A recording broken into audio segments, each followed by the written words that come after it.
Let's see. I'm gonna share it. My Philly accent. Do we have people? Are the people in the room? Let me see.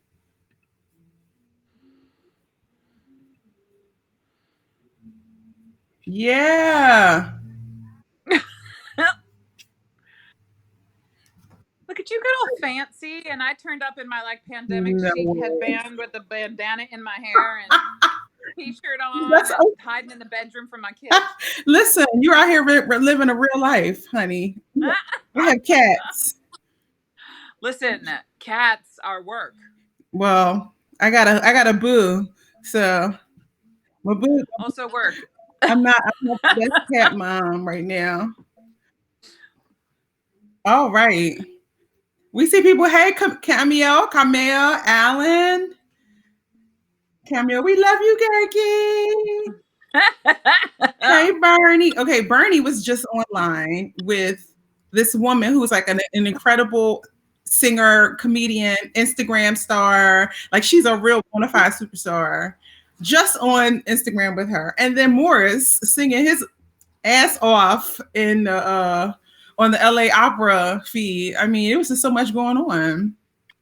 There is a lot going on right now in general, and I think that it's very cool. Yes, It's so amazing that all of a sudden there's been this explosion of arts in everybody's life. And I think that, I mean, if you have to look for a silver lining, that's definitely been one. absolutely, absolutely. And I mean, it challenges us to do things that we normally wouldn't have time to do, right? Things we wouldn't have the balls to do, right? Fair. Yes. Well, actually, I have zero balls because apparently I've done nothing. I'm still working on my taxes. That's about as many as I have. That's a lot. That's a lot. I'm sure my tax lady is on here like, Karen, can you get the taxes together, please? Thank you. Thank you. Anyways, but thank you for coming on my. I won't say my little show anymore. I'm not gonna put that in the universe anymore. That's it. Yes, thank you for coming and chatting with Kiki. It's been a long time. It's a pleasure. It's been a long time since we actually like talked. Had right more than like 6 minutes of passing to each other in a hallway or something. Truly, or me calling you on the phone, being like, Gerke, I need you to help me with something. I've done that a couple times. You know, that's why we're here. Yep, exactly. So, I mean, so many people already know who you are and your career and all of the things that you've done. And I just wanted to talk for you to give you the opportunity just to talk a little bit about like how you got started, how you just your whole thing. Just talk about how you got started. Oh, okay. I had no intention of being a singer ever. I kind of fell into music. I just thought it would be cool. You know, in third and fourth grade, they come at you and they're like, third grade, here, you can play a stringed instrument. What I'm about to tell you should tell you everything about my personality and insert all of the jokes here. I was the only child in the school that said, I'd love to play viola. There it is. And the funny thing was, my dad was determined. I'm putting down the drink I was told to bring. Oh, yes, honey. I'm drinking red wine today. No cocktails, red wine today for the Z. Yeah, no, you enjoy that red wine. That's bourbon, friend. But I had dinner in 6 minutes. I'm going to enjoy this bourbon over an hour. I appreciate you. So, yeah, there it is. So the viola thing, my dad was determined that I was not going to stick with it. So I remember learning how to shake my hands, and that's how I held the instrument. I did that for 3 weeks. They were like, you don't have an instrument, you have to leave. So I was sad, but I did. And then the following year, they offered band instruments. So I went running home and I said to my dad, I want to play the flute.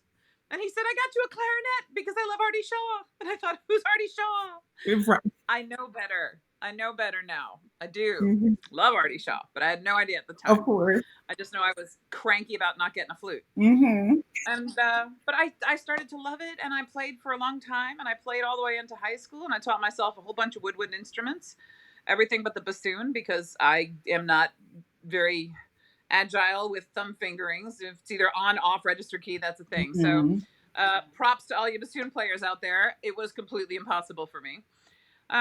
And I decided to go to school and study music education. The high school band teacher, shout out to Peter Andazzo. What? Yeah. I mean, teachers, right? Can we just need to have like a second for the teachers in our Yes. lives? All of them. Round of applause for the teachers. That's how we're here. That's why we're here, right? That's the only reason I'm here. And no, I thought he inspired kids. You know, he had 2 full concert bands in our high school, a public high school on Long Island. People were not dying to go to music school in college, but you know, like 5 of us went. But he was so inspiring that he got kids excited about music. And I thought, I want to do that. I want to do that. So I went to his alma mater. I got in SUNY Stony Brook, and this is where I ended up. But SUNY Fredonia was his alma mater. And when I got there, you know, all us singers, hypes have to take a sight singing test. We all have to take sight singing tests for placement. Right, of course. Right. So, but I took it, and they were like, "Yeah, you can sing." And I thought, no, actually, I can't. I have no idea what you're talking about. I'm a clarinet player. Bye. I wanted to be liked. All the theater people that I met were from Long Island, and I thought, all right, I'm there too. So we all went and auditioned for the upper division choirs. They didn't get in. I did. I thought this might be easier, and I could wear lipstick, so I became a singer. That was the lazy reason I decided to sing. Because you wanted to be fancy, huh? Well, I mean, I'm the least fancy person going. Look at you. You're all dressed up, and I'm over here in like my old Navy chic. Right. We talked about that. But listen, this is the only day of the week that I get to dress up in like. Well, you look good. I slather that makeup on like it's like I'm going over to the yonder. like it's somebody's going to see me because I miss it so much. But anyway. No, I get it. I had one dress up day this week. This is not it. I'm sorry, but it's true. But I wore my fancy bandana for y'all. Go ahead, girl. Anyway, I started singing a little bit. I came home back to Long Island and ended up at SUNY Stony Brook. And the teachers there were like, you know, I know you're planning to go into choral music, but I really think that you can do this. So I started auditioning, promised my dad if I wasn't making some sort of living in 5 years, I'd go back for an education degree. And I was making some sort of living. I think so. And people have been dumb enough to pay me for it ever since. That's amazing. That's cheers. Listen, cheers. And some of them still owe. So pay up. Cheers. Oh. We're not going to talk about that. Not now. I'm going to need more of that drink first. That's in minute 50. You. And we can talk about that. Yes. So no, some people are shouting us out. Jason Collins. Hey. Jason Collins said, "Hey girls." Dean Sutherland, Tracy, my girlfriend from elementary school. Hey Trees. Yes. Bernard, Bernie, Ryan. Hey guys. So, hey Michelle Johnson. Yes, girl. So, tell us a little bit about the transition between deciding that you wanted to sing and go into college to like being a young artist. Talk about that transition. I mean, you know, the funny thing is, I don't know. I didn't go this route, but I would imagine if singing was what you always wanted to do, you had a rough idea of what you were walking into. I had no damn idea. And I auditioned for some young artist programs. I my very first one, I was 23 when I got there and turned 24. Is that true? No, I was 22 when I got there and turned 23 at Glimmerglass. And that was, I mean, it was so much fun. We had a lovely summer. I got to understudy Cheer to Lead You. And I mean, that place is always going to have a special place in my heart. So we had a good time that summer, and, you know, it was still fun. And then, you know, I went off and I did another year of study at Stony Brook, and I graduated and I went off to do an apprenticeship at St. Louis, which was also fun, but more work. It was good work. And then I got the phone call, and I was there with Tony Griffey, and the two of us got a phone call from the Met, and they were like, "We'd like to invite you to be in the Young Artist Program." Wow. You know, first of all, I have no idea. We talked about balls before. I must have some shiny, clangy ones, because I, 24 years old, said, I hope that I don't. Thank you so much for this opportunity. You've no idea what this means. I hope that you don't need me to switch teachers because I don't feel like I'm done learning from my teacher. And I'm afraid if you're going to insist on that, I'm going to have to say no. Mm, What? right, right, What is wrong with me? right. I look back on that, I'm hovering over that memory going, stop it! Who is that? No! Oh! But there was quiet on the phone for a second, and then I heard, we've already spoken to your teacher. It's fine. And I was like, oh, good. And I got off on the phone. Right, right, of course. But, now I'm thinking this is cool. It'll be fun like everything else. It was not like everything else. I didn't go to fancy conservatory, fancy, music school. And I walked in there. I didn't even do the Met competition where most of the people were discovered. Right. Mm-hmm. I walked in there on day one and I walked out at the end of day one and I called my teacher and I said, yeah, I'm not going back there. I don't belong there. No. Mm-hmm. This happened. She talked me off the ledge. Mm-hmm. This happened for the better part of the first year. Wow. There. Yeah. Tears at least twice a week. I don't belong here. I can't be part of this. The imposter syndrome thing. That's a real. I don't know about you. It doesn't go away ever. Yeah. Mm-mm. And it started big that year. And God bless them. They were so patient with me. But I was terrified. And, 1 minute you're, scraping your way to paying for state university tuition and commuting and you're, Ford POS to get back and forth to school right. from 1978. Yeah, right. And then the next thing you know, you're walking down the hall and you get in an elevator and Jesse Norman comes in. And I mean, exactly that face. Right. Like what? I remember the first thing I said, I was trying to be all cool. I said, good afternoon, Miss Norman. Hello. Fabulous. Right. The whole thing. Of course. And I'm trying not to freak out. And I have no idea what possessed me to do this. She was wearing this amazing cologne. Whatever it was, she smelled heavenly. Mm. And I said, please forgive me. What cologne are you wearing? I know people get all crazy about that. Right. I don't care. I'm from Long Island. We all smell like Aquanet. Right. Whatever. And she said, why, it's Jill Saunders. And I said, well, it's beautiful. Well, thank you. And she walked out and I was like, and then you died. Right? Exactly. Right. But it was that moment, I thought I was Baby in Dirty Dancing. I carried a watermelon? What? The hell did I just say? I know. It's what happened.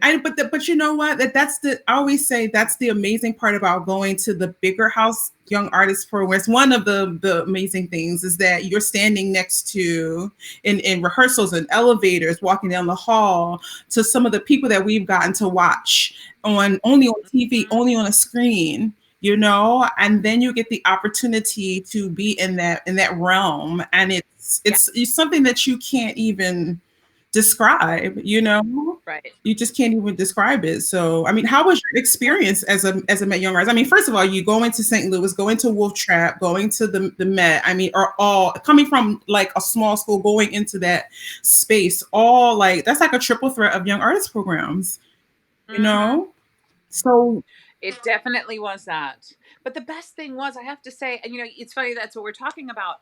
For me, the best part of, especially this big program at the Met, I had access to rehearsals. Mm-hmm. So I could wander in and sit in the corner of these rehearsals and watch these people that I put on pedestals for years screw up. I'm glad you said that. It was, no, seriously, this is the best thing that I learned. Because the first time it happened, I was so shocked that they ever made mistakes. Right. And the game was, that was the best thing I learned. Everybody makes mistakes. You will never have a perfect performance. And the reason you're a professional is because your technique is solid and you can fix it on a dime when it goes wrong. And it will. It will. Listen, Russell and I were talking last time about the split-second decisions you make while you're in the moment on the stage doing the thing. That's it. You don't have time to think, Sometimes it's right, and other times you look back going, no, that wasn't the right choice. The most humbling thing is when you're like, yes, I did that. That was amazing. I changed. I shifted the atmosphere, and then you go back and you realize that it didn't No. happen. You shifted, but it wasn't the atmosphere that you No. shifted. Like, that wasn't it. I'm gonna go, and that's the beauty of having multiple performances, right? That you actually get to go back and try it again. Oftentimes, those of us who sing in regional houses, as well as singing in the, big 6 or 7 or whatever, the regional houses, you only get the 2 or 3 performances, but in the bigger space, when you have multiple performances, it really, it changes the way that you create art, right? That's right. Well, and we take chances. That's what makes us artists, If we go in there and try and do something exactly the same time every single time, that's a DVD, friends. That's not live Right. art. I mean, go in there, mess it up, make it dirty, make it messy. Right. That's what art is. Exactly, and that's something. And then I know you're getting you mentor singers, and you get a lot of the young dramatic sopranos, or the middle age, whatever career dramatic sopranos who have watched you and got the opportunity to see you go from singing the big Handel, big Mozart, straight into you not straight into, you had your arc, and I want you to talk about that too. But to go into land where you are now, and what those conversations are like. Yeah. Well, it's funny because a lot of the time I get a lot of questions like, when is the right time to try X? Insert role here. When it feels right. Yeah, I made a mistake. And this is a big hindsight mistake of mine. I will talk about that arc, but I had this big switch from those roles. I sang a lot of Mozart and Handel and Gluck and Beethoven. I loved it, but I ended up in Strauss and Wagner and big Verdi things, and I love this stuff. But the in between, I was determined that even once I started into the bigger repertoire, I was singing all of this Jugendlich dramatisch stuff. So like the lighter dramatic Right. stuff. People were all, the minute I put my foot in there, they were like, here, take all these things, sing this, sing this, sing this. And I was like, I can't do those things. I'm only 38. I'm only 39. But all of these changes started when I was like 32. So I put myself in a position of, I think, waiting too long to try things on, because I was worried I was going to make a mistake. So say it one more time. Say that again for the people in the back. All right, here's how I go for the people in the back. I was afraid I was going to sing something too soon and hurt myself, but instead I waited too long to try. If you try something and it's too big for you, all you have to do is say, you know what? Not now. And put it away for a while. The only way to find out is to try it on for size. So I made the mistake of trying to be too cautious. And when that happened, I tried to stay in repertoire that was too small for my voice. So I started trying to I didn't realize I was doing it, but I tried to start making my voice smaller by coming off my support. I didn't know I was doing that either. Right? But there's the game, right? We don't realize what's going on. So in a way, we're very smart. So, we try to come off our support to keep it in a smaller column, right? Doesn't work, but doesn't work. But it seems in theory like it should. Right. And then your throat is like, I hate you. I hate you. Right? Your chords are going like this. Yeah. It's true. It's true. It's so true. But that's the game. But did you waited too long to try on some things also? I am at the point now where I'm like saying, I've said no to things. I say no to things. And I wake up at night thinking like, WTF, I should have done that. I should try, because, I've been in positions where I've been thrown into things because I'm very quick. And I think wind up doing really good work when I'm throwing things last minute. But at the same time, like I can do that. But when it comes to like, oh, you have to prepare A, B, C, D roll, and you have a year to do it, but it's something that I just feel like I wasn't supposed to get to yet. And I've said no. I mean, listen, I've had conversations where I've called Eric Owens and I've called, various people and been like, can I sing this? And he's like, are you crazy? Like, of course you can sing it and you should be singing it, and yeah, I've turned down some opportunities where I knew it could have taken my technique, and I knew it could have done so much for me, and because I said no, it didn't happen. You know what I mean? And so Right. I totally now I don't. If something I always say, well, listen, I'll try it. I'm gonna figure out how to make it work, but if it doesn't, then it's a lesson. I'm at the point where I can't say no to things that should be saying yes to. Well, I mean, we get to a point where, we're afraid to misstep, because if we misstep, we're only as good as our last performance. Right. But at the same time, if we stay in repertoire that we should have moved on from, is that helping us either? No. As well? I mean, do you know what I mean? It's. I know that was my mistake. Right. I miss singing Handel so much. I know you do. I do. I busted out Messiah at Christmas time, and I am so sad to report that I could not make the first really long run in Rejoice Greatly anymore. It was like trying to drive an 18-wheeler through some quicksand. Yeah. And right about 2/3 of the way through, my wheels just stuck. Exactly. Like, that muscle memory is gone, baby. It is gone. Oh, it's gone. Well, that's the thing. It's like you are considered the Wagnerian, soprano, the dramatic soprano. I know you, and I know that you're like whatever, because I know your personality. But like you get to the point where you start singing those things, and then all of a sudden, all that other stuff is just like, well, no, you don't sing that. It's a part of that box, Yeah, exactly. Or you can't sing that. And I remember because you're quite the controversial diva. Of course, you are. What? I remember with the article that talked about, when you when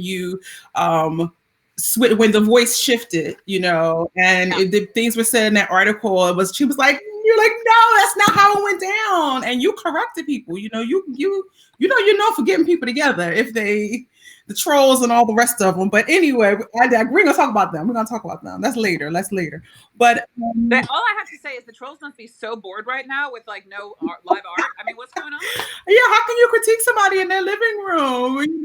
Oh, they can't. You can't. Come on, they need something to do too. Exactly.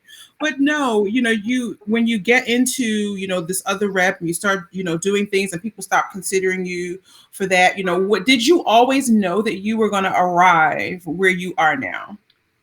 No, you know what? I think everyone else did. From the time I was 24 years old, people were already wanting to use the word dramatic. Yeah. And my teacher was really cool about it. She's like, you know what? They really might be right. But you're not today. Today, you are a lyric coloratura. You might be a dramatic coloratura. That's about as far as I'm going to say. Right. So that's where we're going to stay at the moment. These are the roles and the rep we're going to stay in for the time being. Right. And, and of course I ran off and learned whatever I possibly could whenever I wasn't supposed to. Yes. But, the first time somebody mentioned something to us, we're curious. We're studious. That's what we do. So, of course, I went and I did some research and I read up on the voice type. And, most of the things said something along the lines that, in your late 30s, early 40s, there's a big switch and you'll change your repertoire, you'll change your technique up, and you'll move on. Yeah, exactly. And that's sounded easy enough to me. Except it didn't happen that way. It started to happen when I was 32, and I could not possibly put together that that's what was happening that early. I figured I just broke it, and I realized that is not so sensible, but that is what was going through my soprano head at the moment. Right. And it was terrifying, because it really happened publicly, and I couldn't figure out what the hell was happening. Now, what were you singing? What were you singing? I was singing Alcina. It was the opening of the season at New York City Opera. Right. Title role. So slightly visible. That really sucked. And the thing was, I worked so hard and I could not figure, I was working so hard and I couldn't figure out what the hell I had done. Mm-hmm. It was the smallest thing. But at the time it felt like the end of the world. Yeah. I felt like I had to switch teachers. Not that my teacher that I was with had done anything wrong at Mm-hmm. all. I just needed something else or I was going to quit. Right. And I had started dating my husband at the time. And I I ended up bouncing over and I ended up studying with Anna Soviero. And I remember going in for the first lesson. I was so wound up I couldn't get through Zueignung. Wow. 3 Yeah. pages of Strauss. Yeah. Just I was sobbing and tight, and she got done after just the one thing and looked at me and she said, I have no idea why you're so off of your support, but that's going to stop right Yeah. now. And I was like, but I'm not. And she's like, but you are. Right. Oh, damn it. It was, that was what was wrong. That's it. I mean, I literally had come off of my Yeah. support thinking that was going to keep my voice in a smaller Yes, place. of course. You know, which did not work. But, within a couple of months, it was twice the size. And then it was bigger than that. And it was bigger than that. And then we had to start laughing because we had to go to a different room for lessons because she didn't want to be that close to me. And I can't blame her. Right. But it came down to the fact that, and this goes back to what we were talking about to begin with. There is no one age that it's right to take on any particular repertoire for anyone. If you look around, nobody looks the same. No body is the same. No face is the same. No instrument is the same. No technique, no stamina is the same. So why would we put a number on a role? It doesn't make any sense. Try it on. If your technique's ready to do it, if your voice is ready to do it, you cannot learn about the stamina till you're on your feet. Find out. Right. Absolutely. And if you're wrong, that's okay. Put it away for a minute. Yes, exactly. Try on something else. Exactly. I think that, that's also the beauty of like working in Europe too, because, the system is completely different than it is in America. And, I think with the amount of performances, the fact that people do get the opportunity to try things out without the high pressure, and yeah, it's just different, but try it out. Exactly. I mean, but it's funny you talk about that in Europe and you're absolutely right.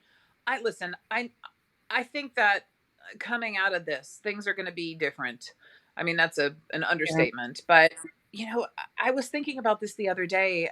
We have an opportunity to rebirth some things here and recreate some things here. Why, if we could come up with some kind of modified fest thing here. Yes. Speak on that. That's another thing. Say it louder for the people in the back. Well, no, it's just, I'm not really sure financially how any of that could possibly work. And there are so many people that would want that kind of thing. Yeah. And, there are a lot of people who would not want that kind of thing. But, I think young artist programs have changed a bit. Yes. I think that, since I was a kid 700 years ago when they just invented the wheel, are you getting so? My God, I'm 51 next month. I'm gonna fall right over. You look amazing, girl. Get out of here. No, Liz, I'll send you your money later. I have earned every bit of this mess. I'm okay with it. But I mean, I can't help but think that there has got to be a way that we can incorporate more of the opportunities that are the extended opportunities to learn different repertoire, to try things out. We didn't used to be so compartmentalized here. People like Birgit Nilsson sang Brunhilde and Donata. Yes. And we don't do that anymore. Not at all. Why? Not at all. Well, because it's easier for people to say, this is who you are, this is what you should do, because of the ideas. I mean, maybe that's about the decision making and people who get to decide who gets to perform and who doesn't. Like when that diversifies, and maybe that will change. Yeah, I mean, the word you just used was diversify, and I feel like that has got to be a big part of everything, on every level. on every level. I think that we get to think outside the box now. We're going to have to. Yeah. And I think that this all hit the performing arts community like a tsunami. And for a good month, I was just struggling to get to the surface to like breathe again. Right. And about a week and a half ago, I hit like rock bottom. I was a hot mess. And, this is terrifying for all of us. Our work is gone. We have no answers. We don't know when things are going to be back to normal. We don't know what normal will look like when things are back. Right. So all of that, I kept saying that, and it panicked me. And then I thought, we don't know what things are going to look like. What is going to be the new normal? Right. So now, why look at it that way? Why not look at it? We have no normal. No. Now is a good opportunity to take a look at everything. And look, all this digital content, I think it's fantastic. I do. And I think that it's going to be here to stay. But I also think that people are going to be so desperate for the human connection. Yes. This symbiosis between the stage and the audience. It's what we live on. It's what we thrive on. And it's not just the audience wanting it back. We want it back too. Absolutely. That's how we fell in love with opera. I mean, the first time you walk into, even when you don't know anything, you sit in that seat and you wait for the curtain to go up. And then you have the experience and the voices and the orchestra. You're never going to be able to replace that. You know? I mean, it is a different animal, certainly. You cannot get that visceral connection to the music. I mean, it doesn't make maybe it does. Maybe I have crappy speakers, but to me, it's not the same. I know what you mean. It doesn't make it bad. Yeah. It's wonderful. Thank God we have this. And I think that it's here to stay and great. But I think that we get to have both. Yes, absolutely. And we have to cultivate it and nourish it and love on it with the same zest and the same zeal, and not one more than the other. We have to do that. We have to push people, I see Dallas Opera doing so many amazing things with their content. David is killing it, with their content, and how that translates into once the theaters open, is left to, we don't know. But again, what I love about this period is that artists having the control over the content. Yeah. I mean, listen, we don't always get to choose the houses we sing in, choose the roles we sing in, and what time, but we have so much control over this platform and this medium, and I love it. Well, I mean, that's part of what we were talking about. I mean, I feel like that's not going to go away. Mm-mm. We will always have this opportunity. Everyone has, we keep saying the word ballsy, so let's keep using the word ballsy. Yeah. Everyone has gotten ballsy, and they are taking their musical destiny in their own hands, and they're putting out the stuff that they want. We get to do that always. I just think that this has sort of given people courage to do the things that they want to do and try the things they want to try. And thank God. It's fantastic. Right. Because in classical music, let's just face it, particularly in opera, there's a certain level of how you have to look, how you have to dress, how you have to present yourself, how you have to, speak to people, how you have to be presented to donors and people who write checks, and how you have to go into an audition and look a certain way, and how you have the repertoire that you have to sing, for what you look like. And, all of these things where like other forms of music just, they have their restrictions, and that's fine. But it's not like our thing. And now it's just, I feel freedom in, that I didn't feel before, and I'm thinking more people are feeling that way. Well, I mean, I think that's going to be a beautiful thing that's born out of this crisis. Mm-hmm. Right. I mean, I just think about, I have a lot of friends who are involved in Broadway. And I love going to see their shows, and I love watching them come out afterwards. And they're like, their sweatpants and sneakers, t-shirts and denim jackets, right. And, their baseball cap on backwards. And, that's cool. Let's me. You know what? I think, there are the folks who love to go out the stage door and sign all the things and come out dripping in furs and jewels. And meanwhile, I'm like, where's the back door? And right. How quick can I get to PJ Clark's without anybody seeing me? And is there a burger? Right. And that's okay too, right? It should be. And that's okay Yeah. too. But I mean, but that's, I feel like that that's the kind of thing we're seeing. We are seeing everyone's true colors. Mm-hmm. Yay! Yay. I mean, look at the rainbow of people we have in this. Hello. And we should see a rainbow of We people should. in this. We should listen. My feed is like so many people, so many different ages and, different colors and different backgrounds. We got agents on here and singers and directors and people I grew up with and, so many things. And this is the platform to be able to do that, and prayerfully it translates into, coming to the theater. But again, diversity in the stage, or on the stage, off the stage. In, I still am a proponent of diversity within artist management. There, Oh God, it's yes. sorely lacking, diversity. Not more. We need more women in artist management. We need more people of color in artist management. We need, and frankly, I think that that's a conversation that I don't see, because I'm not on that side. And maybe they are having that conversation, but I don't see it enough. Yeah, no, I totally agree. Because therein is where it starts. Artist management, general directing, artistic administrators, therein is where it starts. People have to, be thinking, because I'm going to be thinking differently than someone who's never had the experience of playing in that, what I mean, being a part of those communities, and I'm sure, I don't know if that's something I think you want to go into administration, right? I do. Yes. I do. And it is something that I think about all the time. It's, I'm sort of, I've got my ear to the ground. I'm watching everything happening. It's like slow motion, and I'm trying to record everything I'm seeing. I'm trying to gather as much information as I possibly can right now. I think that a huge portion of what is going to have to happen is that reconnection with our audience. People will desperately want it.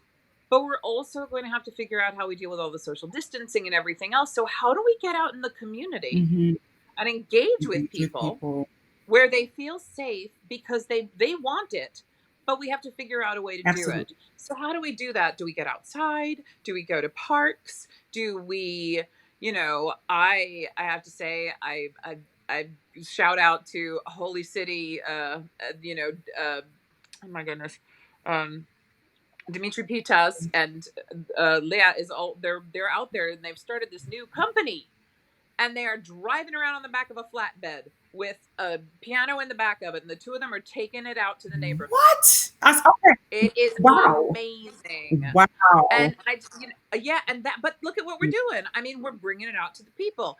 We're going to have to adapt. So that's how we do it. We find a way to make that happen. Absolutely. And I think thinking outside of the box, diversifying, I think it's going to be not just something we should strive for. I think it's going to be a necessity. It's going to have to happen. Yeah, I always say, also diversifying development departments. My development always, and I could be wrong, but I always find that that should be alongside with artistic, the most savvy, the most experienced. And oftentimes it's not because of budgets, and it costs money to do what we do, and you might not have you might not be able to afford this, like, kick-ass development team that knows how to go into these communities that don't look like them and talk and get that money. Because I keep saying the only color that matters is green. Okay? I don't care if you are black, white, red, orange, green. Get that money. We have to get that money, and you have to create safe spaces for people to come in to the theaters, come into that space. Because listen, I've had experience where people look at me like, "Oh, are you new to opera?" And I'm like, yeah, sure. Yes. Why not? Sure. It's always my favorite when people come up and hit me with that one, because I love to hear what they have to say about it. I'm like, okay, educate me. What do you know? Yes. I love to hear what people know about things. Everybody knows. Of course, right. The trolls. Let's take, I see people asking questions. I got to scroll all the way back because y'all are commenting and I love it. Yes, Zach, come to Dallas. Artists having control. Yes, Bernard, Camille. Yes, Janet, Gerald, authenticity. She's someone who is, really, really active in pushing, the diversity and creating opportunities for artists. Yes. Well. Also, like, how do you feel about young new works? Because I know Aaron Sanko mentioned about having diversity in new works. I mean, there's so much going on, but and diversity in librettists and directors. Ronita, I got that. I heard you say. Well, how do you feel about, and how much? How? Well, first of all, how many roles have you created, if you created any, and how do you feel about new works versus how you made it earlier in your career? I have created 0 new works, and all of you composers who are watching this, feel free to take note because I'm ready. I can't even. Wait. You've not created one new role? Okay. No. All right. I hope somebody's watching. But I have to say, I mean, I would love to. It's starting. It seems to me that it's interesting because I am paying more attention to the kind of new works that are coming out and the initiatives for new works with so many companies now. I'm gonna sneeze. So okay, that's fine. Nope, it's gone. It'll come back when I'm not expecting it. But I have to say, it's very interesting. I don't go often to the opera. I don't know about you, but I feel like I go to work. I don't want to go to work to relax. I go a lot. So it's hard. God bless. It's hard. I can't shut my brain off when I'm in the audience. I understand. But when it happens, I am astonished. And I remember going, this is not exactly a new work, but it leads into my talking about the audiences for new works.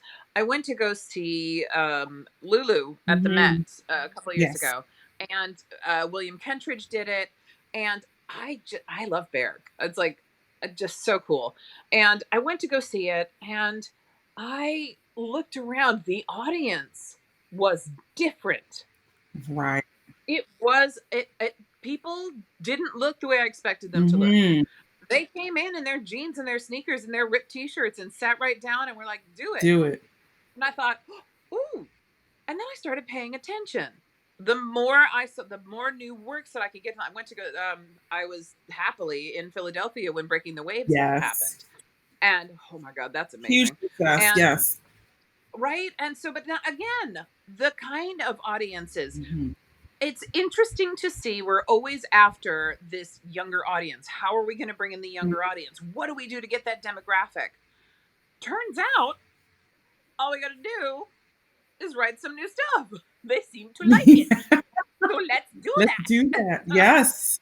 I mean, there are so many great American composers. We need to be nurturing that and getting these new works out there, and the librettists. And, you know, I'm all for bringing in new directors and people who have fresh ideas. And why not make part of this rebuild to recreate, to rebirth?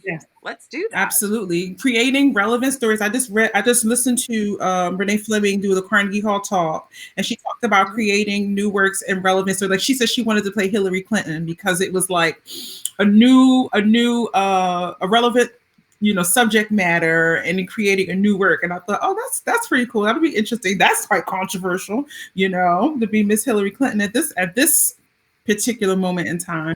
Yeah. But I mean, I have had the opportunity to work, on some new works, and what I love being able to play strong Black women, but there's two parts to that. First of all, I think that they need to write works where you're not somebody's mama or somebody's wife or girlfriend. I mean, where the man is the lead and the woman is like his wife, so can we change that?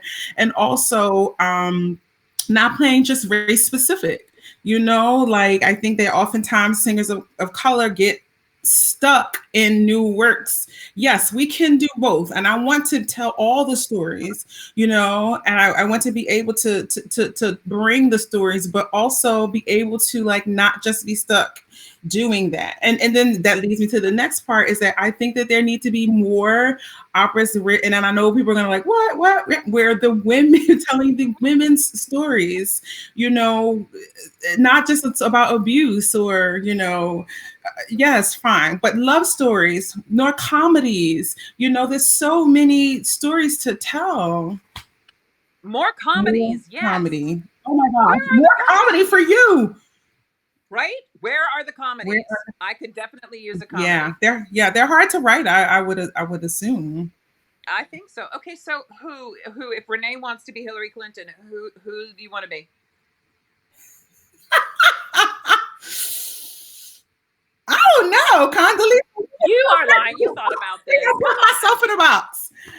Anybody in history. Who do you want Anybody to in be? his I would love to. Fannie Lou Hamer is definitely a role that I would love to play. And I know that there is a opera being written about her, but I would like to do something new.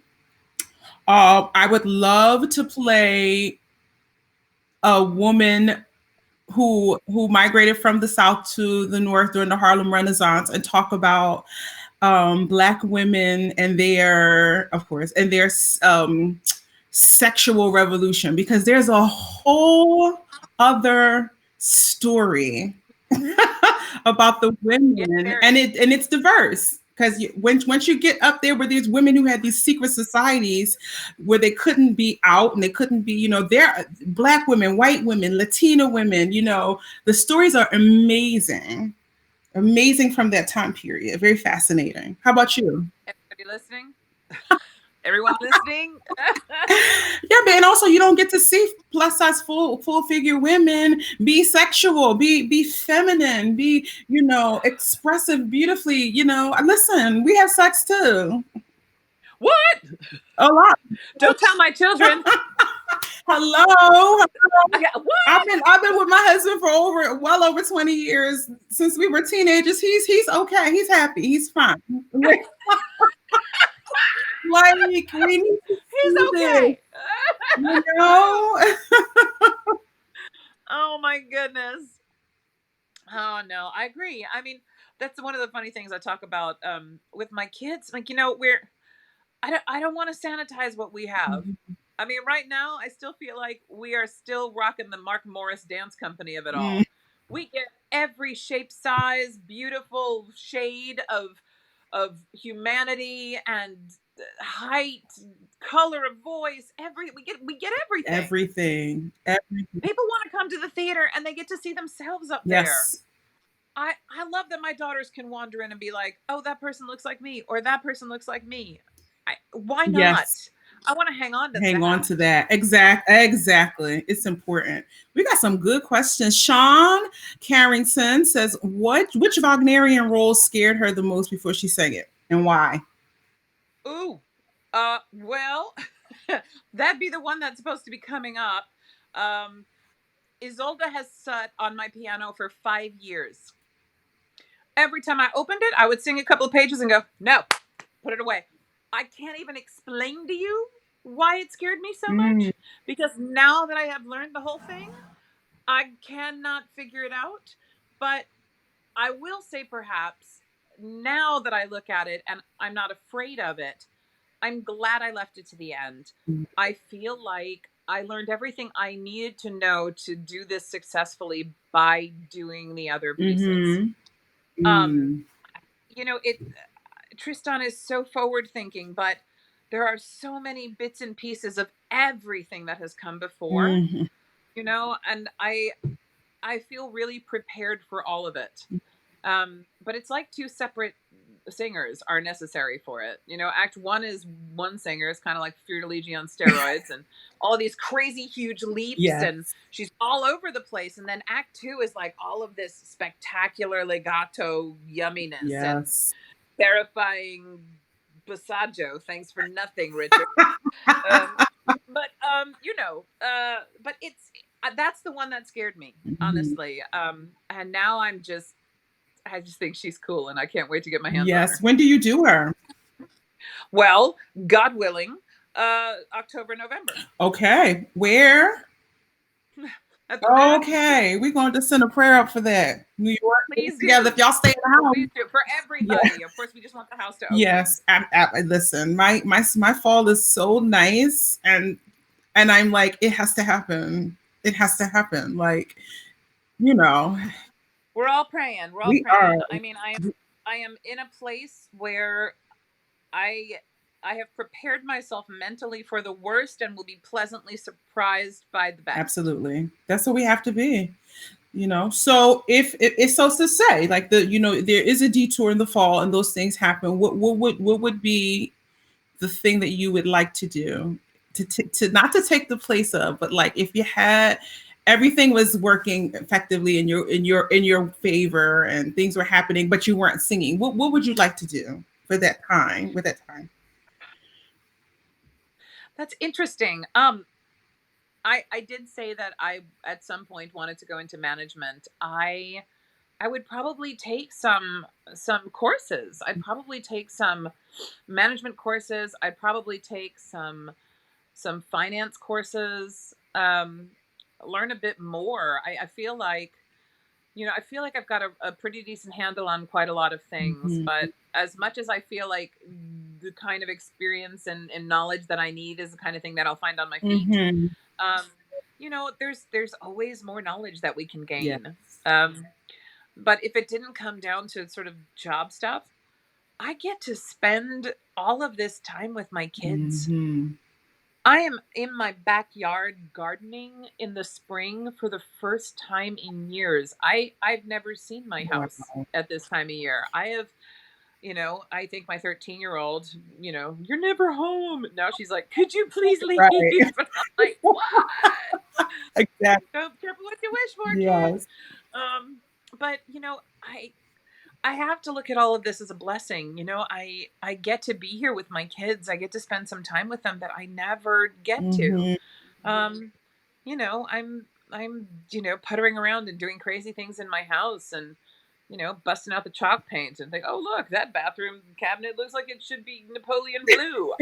Exactly. So I mean, I there are things that I have neglected. Mhm. It's great when we're working and we're traveling. Mhm. And listen, I am not complaining. I am the luckiest bitch going because I have been able to do what I love. Mhm.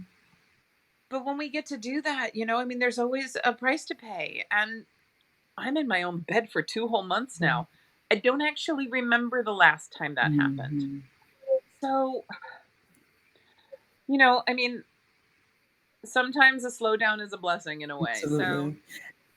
that's kind of where I am with all of it. Yes, that's the yes. We on that grind, on that hustle, on that.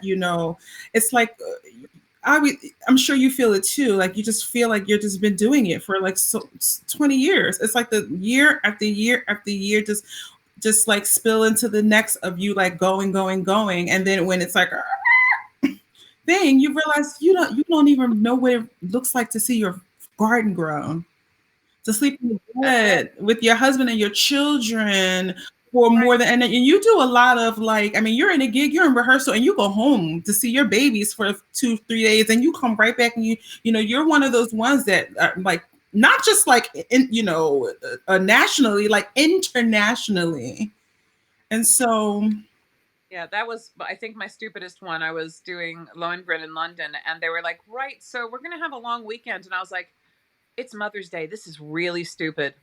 I just threw all of my miles at United and got on a plane and went home for 3 days to see my you sure kids. did. I mean, we do what we have to Do what you do. have to do. And I didn't think once my voice started changing, I was going to have a second part of my career. I kind of thought, wow, look what God gave me already. Mm, That's amazing. I have been all over the world. mm, Who gets to do this? I am so lucky. And now I get to have the thing that I've always wanted, which I didn't ever want to be a singer, but I always wanted to be a mother. mm, And I thought, cool, I get to have that part of my life now too. yes, I'm lucky as hell. yes, Then everything came back around, and just be careful what you wish for, because then you have to learn how to juggle all the all the things. things. It's not easy. Talk a little bit about that, because so many people, so many younger singers, families are deciding whether or not they want to have children, or want to even get married. Like, for me, it was a non-negotiable because I married my childhood sweetheart, and I could not live without him being in my life. But like, there is really like my career, marriage, family. So talk a little bit about that. Look at we all know what we need in a partner. Mhm. We all know what our lives look like at any given moment. I will say that if you are in a relationship and you want to have children and you don't know if you should at that moment, there is no good time to have children. There will never be a good time to have Mhm. children. It will uproot your lives no matter when you do it. And you will never regret that, because if it's what you want, suck it up. It will turn your life upside down.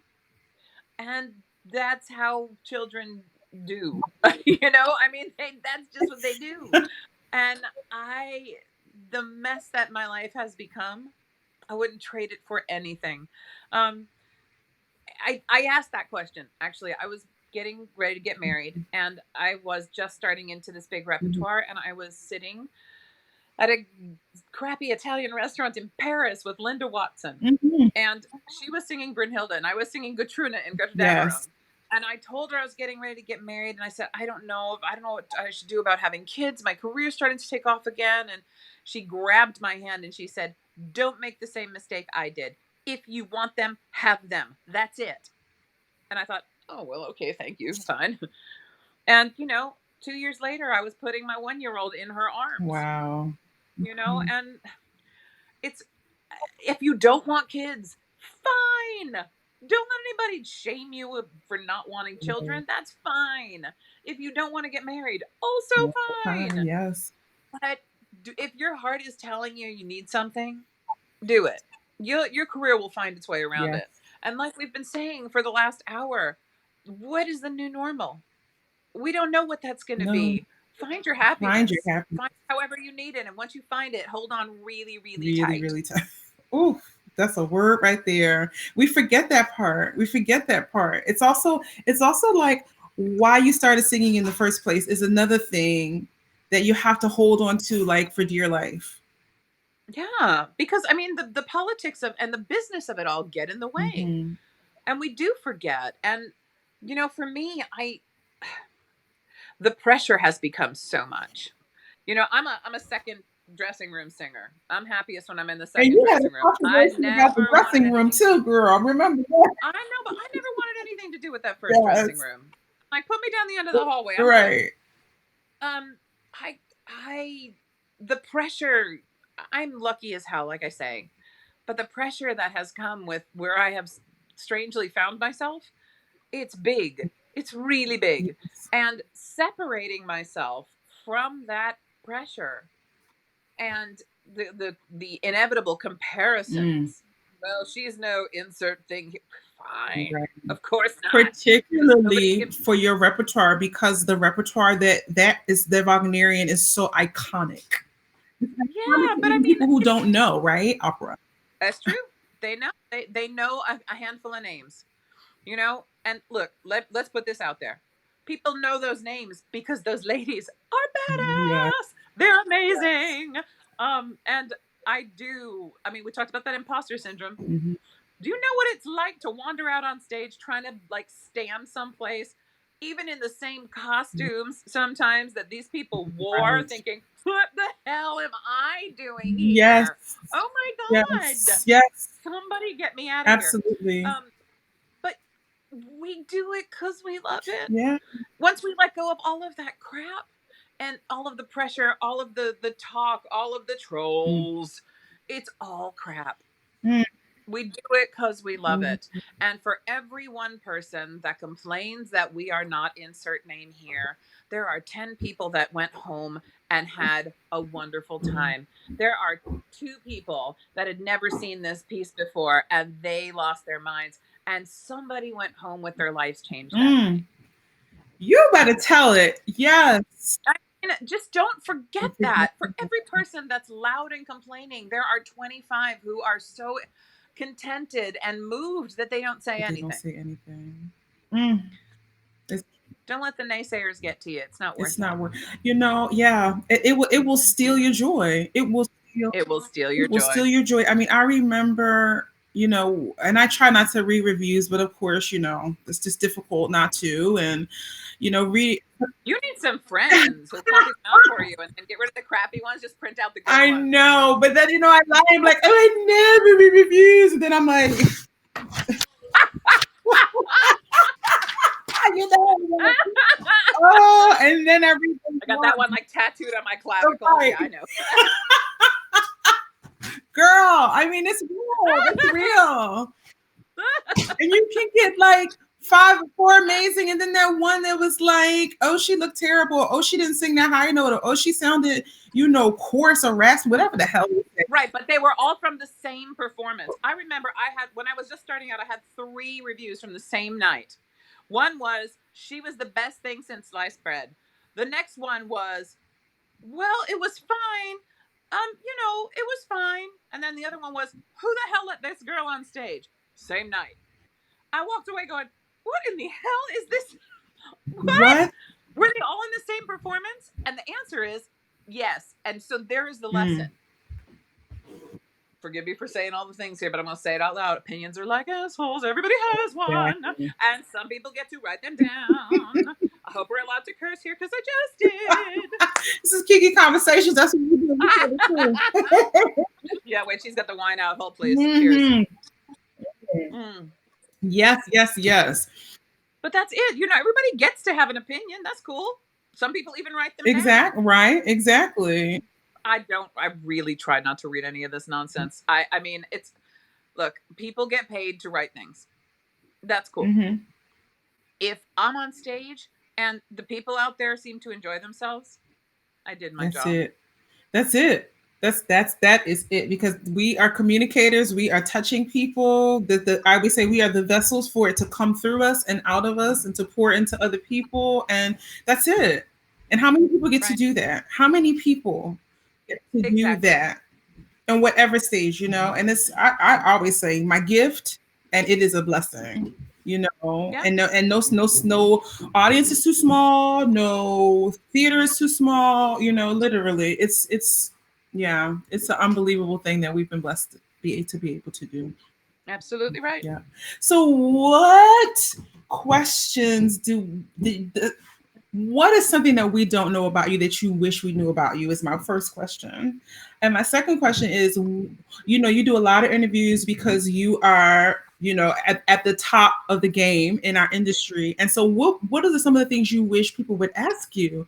You do a lot of interviews on print and you talk to people. And that's one of my beefs with like some of the publications. And I get it. I understand. Like, I know this is Oprah, but I wish people would ask more questions. Anyway, go. Okay, so something that people don't know about me. I am like super OCD neat freak. I have to clean my entire house before I can actually even practice. Because if I see stuff out of place, I can't concentrate. Wow. It's so annoying. If I turn this camera around right now and you saw the way my bedroom looked. By the way, I'm in my bedroom, in case you didn't figure it out from the pillows behind me, because I'm hiding out from the rest of my family. Right. Because pandemic. But it makes me bananas. I can't. If I don't have a place that is orderly, I can't think. Yeah. That's a really dumb and annoying thing that is about me. No.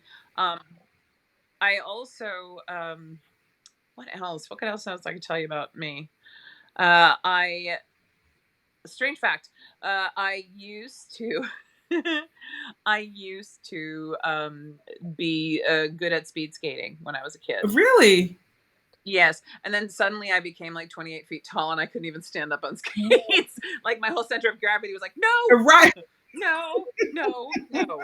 Wow. So Sporty Spice went out the window. Right.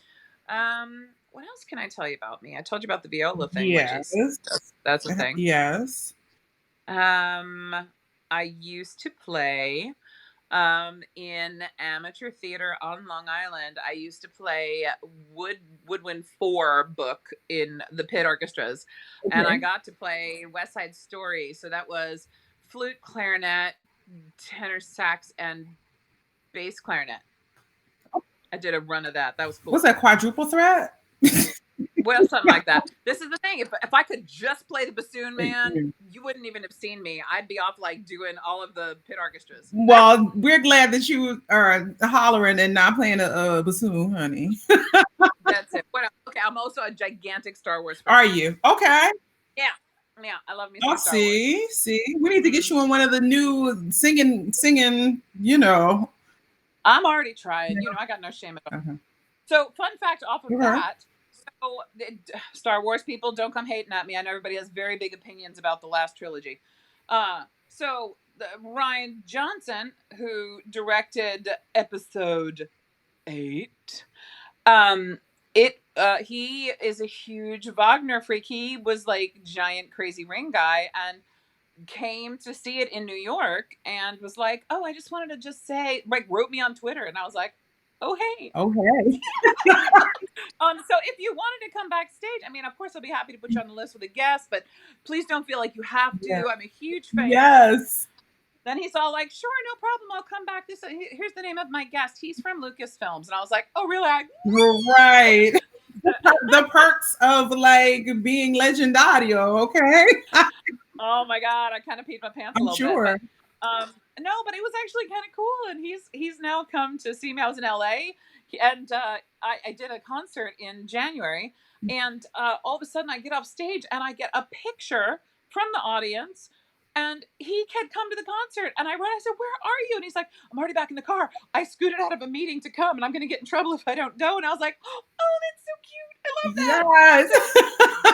Oh. That was my cool geeky fangirl moment. No, listen, please. I love it. That's what we want. And then we want you to slay on the stage. I mean, come on. That's the way it goes. Yeah. So you guys have to work I'm hard. too dorky to be like in the first dressing room. Not well, we ain't gonna talk about that dressing room. Any more questions? There's so many people still on. And these are Tracy Cox earrings. Everybody's asking me, and I think oh yes. Yes. She kills the fringe. Oh, she does. I need to buy some more from her. I know she's kind of, I don't know, she always, everything she always wears, like I want to wear that. I want to wear those. Right. But yeah, Helena and I were talking earlier about because she's another young and up and coming dramatische, right? Helena Brown. Yeah. Yes, I know this lady. Susan Ashbaker, who is another one who, she is definitely one of those women who's given people opportunities, singers opportunities to get out there. Yes, I remember when I was a student at Curtis, you were singing Alice. Oh, I had just had my little one 3 months before I sang. Yes, right. Wow, that's crazy. That's crazy. And like Susan let me study cover. She's so, she was like, that's we had to learn the role. Susan's good people. Yeah, she is. She is. But anyway, is there anything else you want to wrap us up with? And leave us? Almost 70 minutes. It's so amazing. Oh, I could talk to you forever, girl. Well, we kind of have to somehow or another make this happen before this happens the next time that we actually sit down and have a conversation. For sure. For sure. It's not like we're not going to wait until we see each other passing in the night, No. Anyway, I adore you. Thank you. Thank you. Thank you for coming on this platform and sharing. And it's my pleasure, sweetheart. I'm very happy to see you. Thank you so much for having me. You're welcome. You're welcome. All right. Have a good night. Thanks. Bye, guys. Bye.